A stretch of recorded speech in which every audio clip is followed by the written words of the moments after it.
நேர்கள் எல்லோருக்கும் வணக்கம். மற்றும் ஒரு காணொலியூடாக சந்தித்திருக்கிறோம். தமிழகத்து இந்திய மீனவர்களுக்கும் அதே போன்று தமிழகத்துல இலங்கை இந்திய மீனவர்கள் இரண்டு மீனவர்களுக்கும் இடையிலான அந்த கெடுபிடிகள், அதே போன்று அவர்களுக்குள்ள இருக்கக்கூடிய இந்த முரண்பாடு, சட்டவிரோதமாக எல்லை தாண்டி வருகின்றார்கள், சட்டவிரோதமான மீன்பிடி நடவடிக்கைகளில் பங்கு பெற்றுகின்றார்கள் என்கின்ற அந்த நடவடிக்கைகள் சார்ந்து பலதரப்பட்ட விடயங்கள் வெளிவருவதை நாங்கள் பார்க்கக்கூடியதாக இருக்கிறது. அந்த வகையில இலங்கையின் எல்லை தாண்டி பிரச்சனையில தற்பொழுது ஸ்ரீலங்காவில் இருக்கக்கூடிய பலர் தாக்கப்பட்டிருக்கிறார்கள் இந்திய மீனவர்களினால். அதன் பிற்பாடு பல கண்டனங்கள் எல்லாம் வலுத்து வருகிறது. அந்த வகையில யாழ்ப்பாணம் பலாலி வடக்கு அஞ்சனிபுரம் பகுதியில இருந்து கடற்தொழிலுக்கு சென்ற கடற்தொழிலாளர்கள் 3 இந்திய கடற்தொழிலாளர்கள் தாக்கப்பட்டிருக்கிறார்கள்.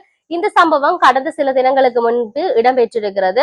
இந்த சம்பவம் தொடர்பில் பலாலி கடல்ல இருந்து 15 கடல் மைல் தொலைவில் கடற்தொழில் ஈடுபட்டிருந்த போதுதான் எல்லை தாண்டி கடற்தொழில் ஈடுபட்டிருந்த இந்திய கடற்தொழிலாளர்களினால 5 இந்த தாக்குதலை மேற்கொண்டிருக்கிறார்கள் என்றபடியும் சொல்லி இருக்கிறார்கள்.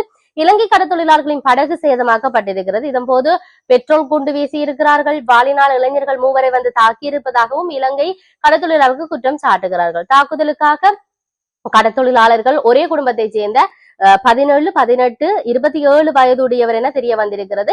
27 வயதுடைய குடும்பஸ்தர் கடத்தி செல்லப்பட்டிருக்கின்றார், தாக்கப்பட்டிருக்கின்றார் என்ற விடயமும், அதே போல இந்த சம்பவத்தில் மேலதிக விசாரணைகள் தொடர்ச்சியாக முன்னெடுக்கப்படுகின்றது என்ற விடயமும் இங்கு சொல்லி இருக்கின்றார்கள். உண்மையிலேயே இன்றைய நாள் இந்த தாக்குதலுக்கு உள்ளாக இருக்கக்கூடிய ஒரு நபருடைய காணொலியை சமூக வலைதளத்துல பார்க்கக்கூடியதாக இருந்தது.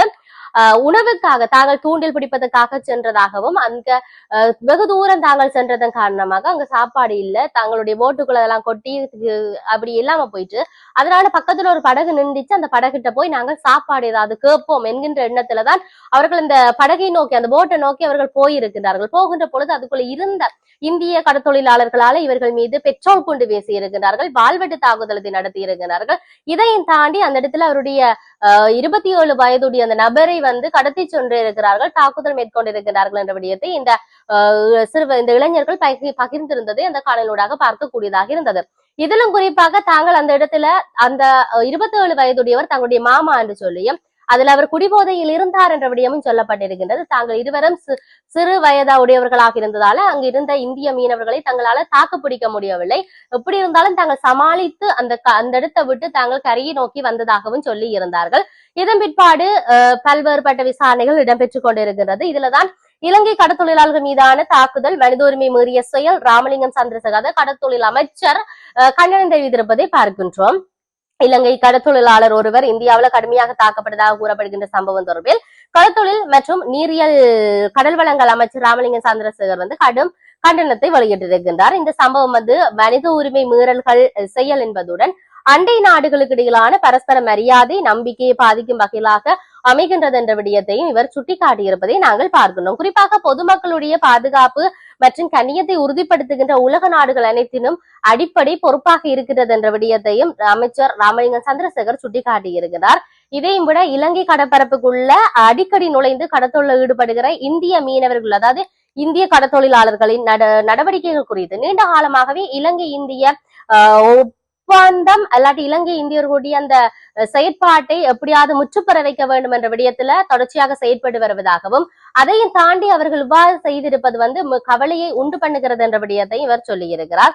பல சந்தர்ப்பங்கள்ல இலங்கை கடற்தொழிலாளர்கள் அமைதியான விதத்துல நடந்து கொண்டது இந்திய கடற்தொழிலாளர்களை வந்து தொப்புள் கொடி உறவுகள் என்று உணர்வோடு அணுகி இருக்கின்றார்கள் என்ற விடயத்தையும் சொல்லி இருக்கின்றார்கள். ஏனென்றால் அவர்கள் தாக்குகின்ற பொழுது இவர்கள் தாக்குவதற்கு எவ்வளவு நேரம் எடுத்திருக்கும் என்ற கேள்வி இருக்கின்றது. இருப்பினும் தொப்புள் கொடி உறவு, அண்டை நாட்டவர், சக மனிதர்கள் என்ற எண்ணிக்கையின் பேரில் அவர்கள் அந்த இடத்தை விட்டு தப்பி வர வேண்டும் என்பதை மட்டும் இவர்கள் நினைத்தார்கள் என்ற விடயம் சொல்லப்பட்டிருக்கிறது. இது எப்படி இருந்தாலும் இந்திய இலங்கை இந்த மீனவருடைய பிரச்சனை காலகாலமாக தொடர்ந்து வந்து கொண்டிருக்கின்றது. கடந்த அரசுகளிலும் சரி, இந்த அரசிலையும் ஒரு இணக்கப்பாடு தீர்வு என்பது இல்லாமல், தமிழகத்தாலையும் ஒரு முடிவெடுக்க முடியாமல், இலங்கையினாலும் ஒரு முடிவெடுக்க முடியாமல் தொடர்ச்சியாக இடம்பெறுகிறது. இருப்பினும் பல 2 நாடுகளுக்கு இடையிலான நட்புறவு என்பது அவ்வளவு ஒரு ஒற்றுமையாக வலுத்து இருக்கின்றது என்பதைத்தான் சொல்லக்கூடியதாக இருக்கு. இப்படி இருக்கின்ற பொழுது ஏன் இந்த பிரச்சனைக்கு இலகுவாக தீர்வு தர முடியாமல் இருக்கின்றது என்ற கேள்வி இருக்கின்றது. இருப்பினும் பொறுத்திருந்து பார்ப்போம், இந்த தாக்குதல் நடவடிக்கைக்கு இலங்கை அரசு எவ்வாறான விசாரணையை, எவ்வாறான நடவடிக்கைகளை முன்னெடுக்க போகின்றது என்பதை மற்றொரு பதிவினூடாக சந்திப்போம். வணக்கம்.